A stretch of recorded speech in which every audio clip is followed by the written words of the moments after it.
Eu saúdo os irmãos na paz de nosso Senhor Jesus Cristo. Que bom estar novamente com os irmãos para mais um dia de estudo bíblico. Nós estamos estudando o livro de Apocalipse e hoje nós veremos o capítulo 13 de Apocalipse. Lá nos estudos anteriores, nós vimos que João, ele é arrebatado em espírito e ele entra no céu. Então, João ele recebe revelações de Jesus Cristo de coisas que em breve vão acontecer. Nessa série de estudos do Apocalipse, então hoje nós vamos dar continuidade no estudo do capítulo 13, a partir do versículo 11 até o 18. Então abra lá a sua Bíblia, no livro de Apocalipse, no capítulo 13, e procure o versículo 11. Muito bem. Após João ter a visão de uma mulher e de um dragão, lá no capítulo 12, no capítulo 13, João passa a ter duas visões. A primeira visão é uma besta que emerge do mar, e uma segunda visão, uma besta que emerge da terra.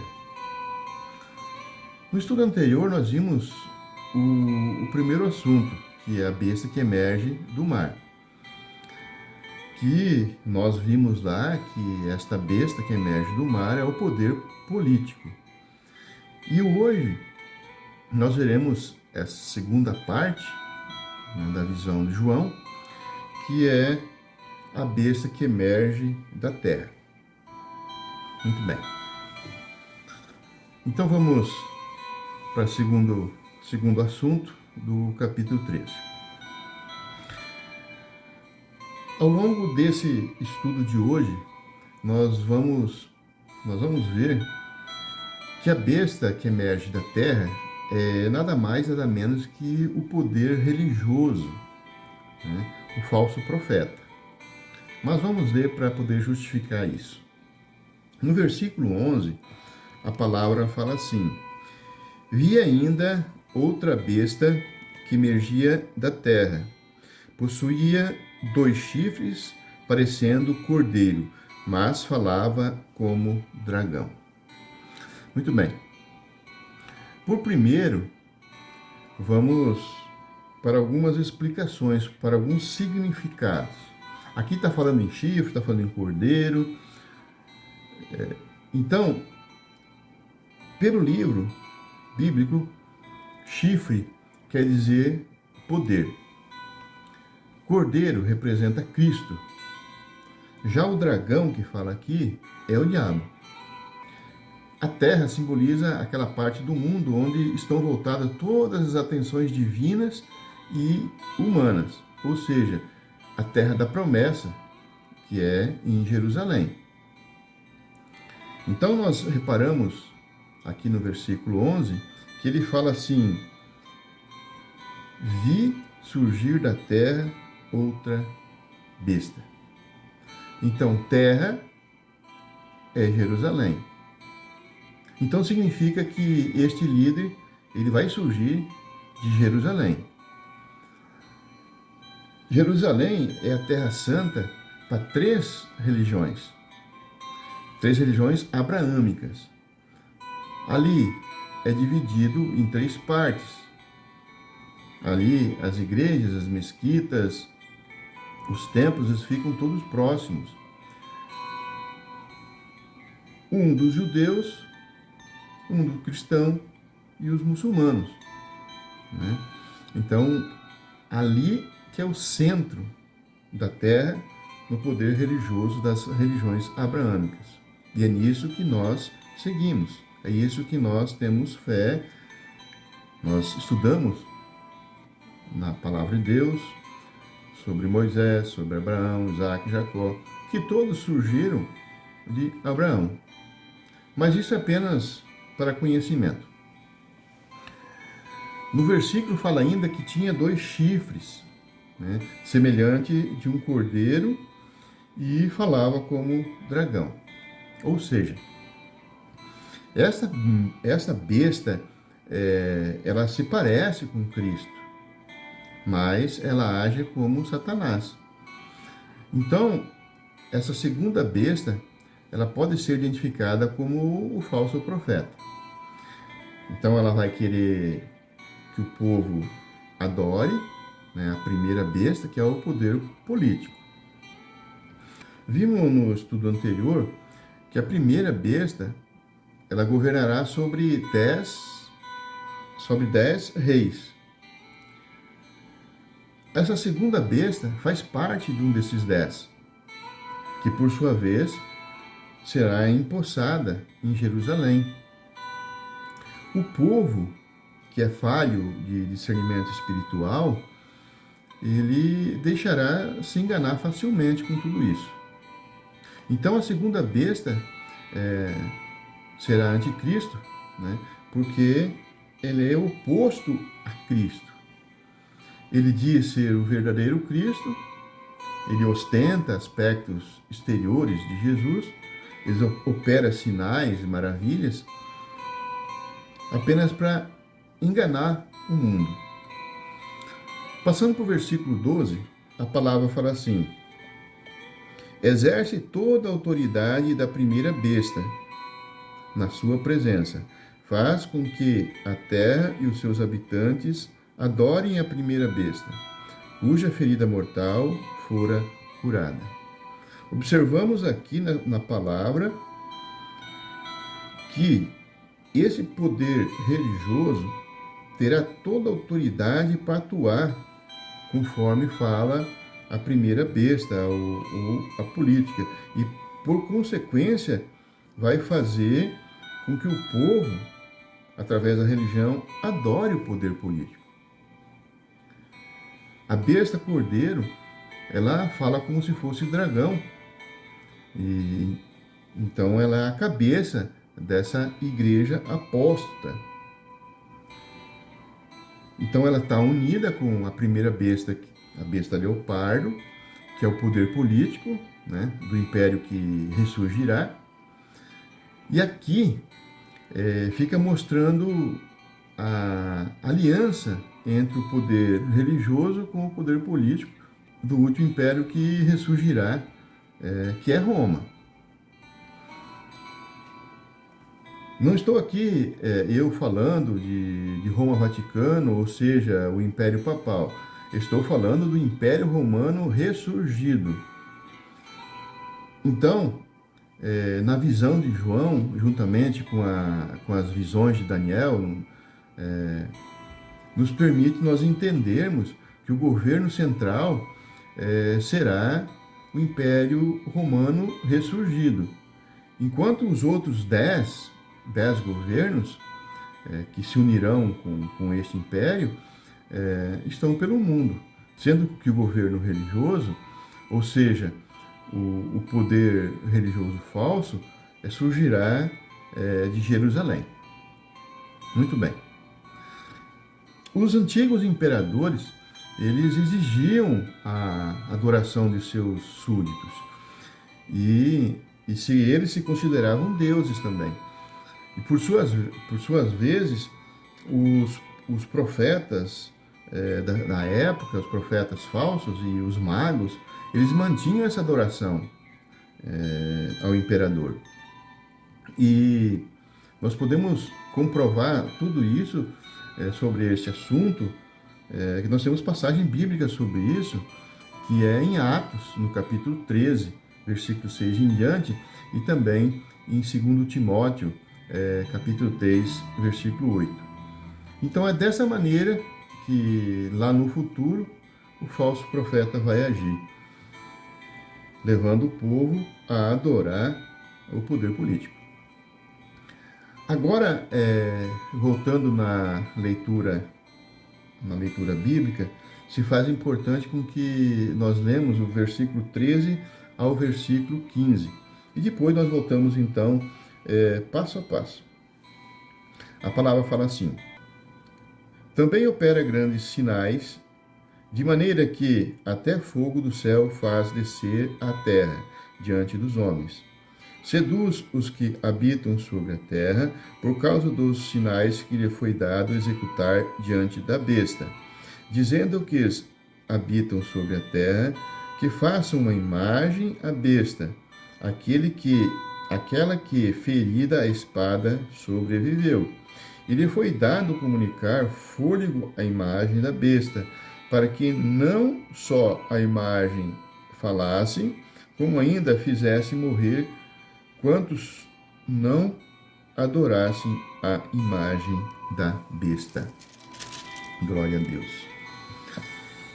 Aqui no versículo 13, descreve sinais e maravilhas que o falso profeta fará. E isso já aconteceu nos tempos de Moisés.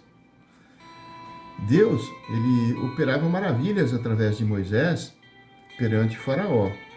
Porém, os falsos profetas do Faraó também faziam certos truques. E Paulo, ele lembra isso em 2 Tessalonicenses, que fala da seguinte maneira: e de modo que James e Jambres resistiam a Moisés, assim também eles resistem à verdade, sendo homens corruptos de entendimento e réprobos quanto à fé. Assim, também vai ser lá no futuro. Da maneira que esses falsos profetas, no tempo de Moisés, eles agiam, o anticristo também fará grandes sinais, de maneira que até fogo cairá do céu à terra. Jesus Cristo, ele já alertou sobre isso nas Escrituras, em Marcos, no capítulo 13, versículo 12, que isso vai acontecer na grande tribulação. E fala assim: porque se levantarão falsos cristos e falsos profetas, e farão sinais e prodígios para enganarem, se for possível, até os eleitos. Bem, no versículo 14, a leitura faz nós lembrar de Nabucodonosor, lá no livro de Daniel no capítulo 3. Nabucodonosor, ele era rei da Babilônia, e ele tinha construído para si uma imagem, e ele exigia que os homens o adorassem. E Jesus também, ele lembra sobre essa passagem, ele fala sobre este assunto em Mateus, no capítulo 24, versículos 4 e 5. Ele fala assim: acautelai-vos que ninguém vos engane, porque muitos virão em meu nome, dizendo, eu sou Cristo, e enganarão a muitos. Muito bem. Voltando ainda para o versículo agora, o versículo 15. O versículo 15 que fala da seguinte maneira: ele foi dado comunicar fôlego à imagem da besta, para que não só a imagem falasse, como ainda fizesse morrer quantos não adorassem a imagem da besta. Repare aqui que foi dado fôlego para a imagem falar, porém não foi dado fôlego de vida para essa imagem. O que foi dado para esta imagem é apenas movimento e não vida. É só Deus que pode formar a vida. E sabemos que o anticristo, ou o falso profeta, ele é mentiroso, ele é enganador e em todos os aspectos possíveis. E então usará algum meio para que essa imagem fala. João, na época dele, jamais ele entenderia uma estátua podendo falar. Mas hoje, com todas as tecnologias que nós temos, essas tecnologias inovadoras, nós podemos perceber a enganação. Outro detalhe que nós podemos perceber é que Jesus, ele não obriga a ninguém a adorar. Ninguém é obrigado a adorar Jesus. Porém, aqui no versículo 15, nós vimos que a besta, ela vai exigir essa adoração. e exigir até mesmo de morte. Partindo para o versículo 16, o versículo fala assim: a todos os pequenos e os grandes, os ricos e os pobres, os livres e os escravos, faz que lhe seja dada certa marca sobre a mão direita ou sobre a fronte. Hoje em dia tem muitas pessoas falando sobre a marca da besta.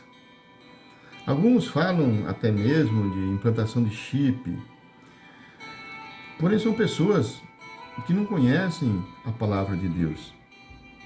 Aqui nesse versículo nós podemos perceber que esse falatório todo que existe hoje em dia não passa de mentiras. Essa exigência da marca, ela vai surgir apenas após o arrebatamento. Mas ainda nós temos que considerar outras coisas, né, sobre este assunto. Existem duas marcas, a marca da besta e a marca de Cristo. Lá na antiga dispensação, no Antigo Testamento, Deus exigia que todo macho do povo de Israel tivesse uma marca no corpo, que era a circuncisão. Nós temos, está lá em Gênesis 17, também em Juízes, versículo 5. Numa nova dispensação, Deus proibiu que fizessem qualquer outra marca. Nós podemos ler isso em Levítico 19, 28. Na nova dispensação, a marca não é carnal, a marca é espiritual. E também esse assunto nós podemos ver em Efésios, capítulo 1, 13. Mas é muito importante também ler Marcos, que se refere sobre esse assunto. Marcos, no 16 ao 17.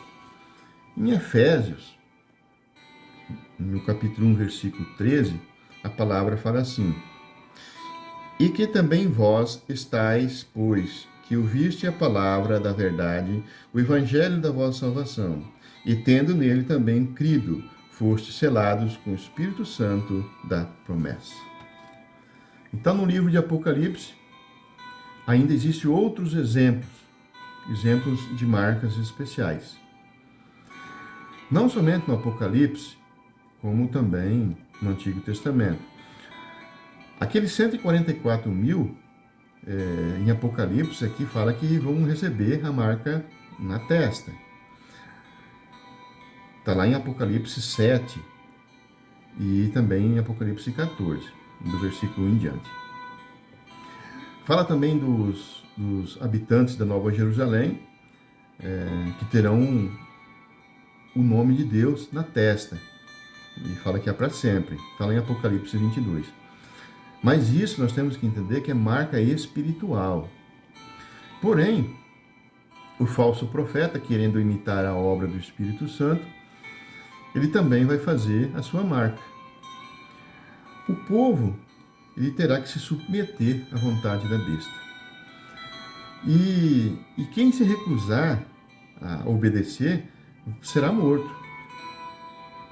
Todos serão marcados com um sinal, ou na mão ou na testa. Os verdadeiros cristãos, os verdadeiros convertidos após o arrebatamento, eles vão preferir morrer do que serem marcados. Mas isso é após o arrebatamento. Por isso que eu falo que muitas pessoas estão falando que está surgindo chip daqui, marcas de lá, mas isso não é para agora. Isso para o futuro, após o arrebatamento. Serão apenas marcados aqueles que não forem no primeiro arrebatamento. Partindo para o versículo 17, a palavra fala assim: para que ninguém possa comprar ou vender, senão aqueles que têm a marca, o nome da besta ou o número do seu nome. Aqui terá uma grande perseguição religiosa contra aqueles 144 mil e contra tudo que adora. E fica claro que aqueles que se recusarem a serem marcados vão estar em ruína, uma ruína econômica, não poderão negociar, não poderão comprar. Agora, Já chegando aqui no versículo 18, no final do estudo, então vamos ler a Santa Palavra. Fala assim: aqui está a sabedoria. Aquele que tem entendimento, calcule o número da besta, pois é número de homem. Ora, esse número é 666. É número de homem. Muito bem. O número 6 é menor que o número 7. Falta um ponto.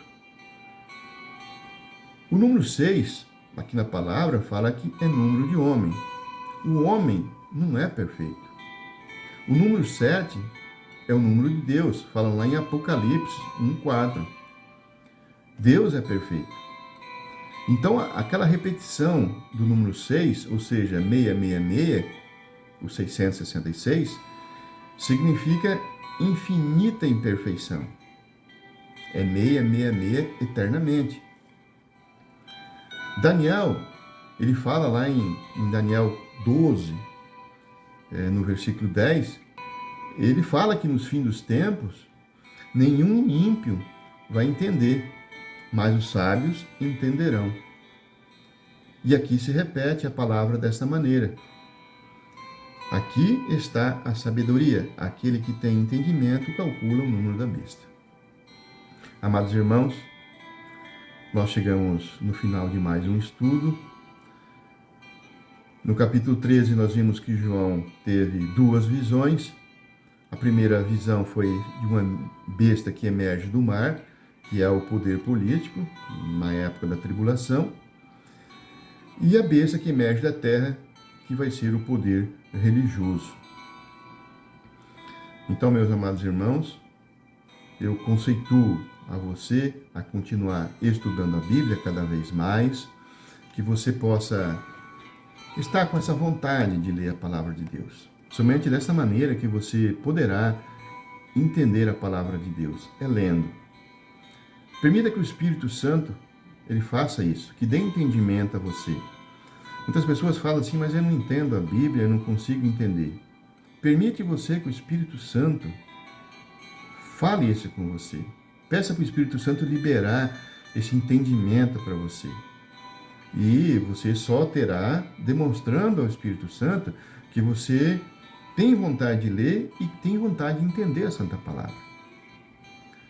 Então, quero te agradecer mais uma vez por você estar junto estudando a Santa Palavra e se dedicando ao reino de Deus. Vamos orar? Pai Santo maravilhoso, neste momento, Senhor Deus, eu venho até Ti em nome de Jesus Cristo. Te agradecer, Senhor Deus, profundamente por mais esse momento de estudo, Senhor Deus, que nos concedestes. Pai, visite neste momento, Senhor Deus, aonde as pessoas estiverem, Senhor Deus. Essas pessoas que estão preocupadas em estudar a Santa Palavra, de entenderem conforme é o seu reino.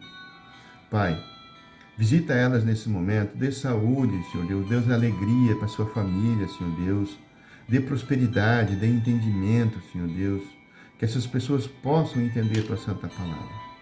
Pai, visite onde elas estiverem e dê toda a sua bênção, toda a sua Shekinah, em nome de Jesus. E que a graça do nosso Senhor Jesus Cristo, o amor de Deus e a comunhão do Espírito Santo esteja convosco. Um abraço a todos e até a próxima oportunidade.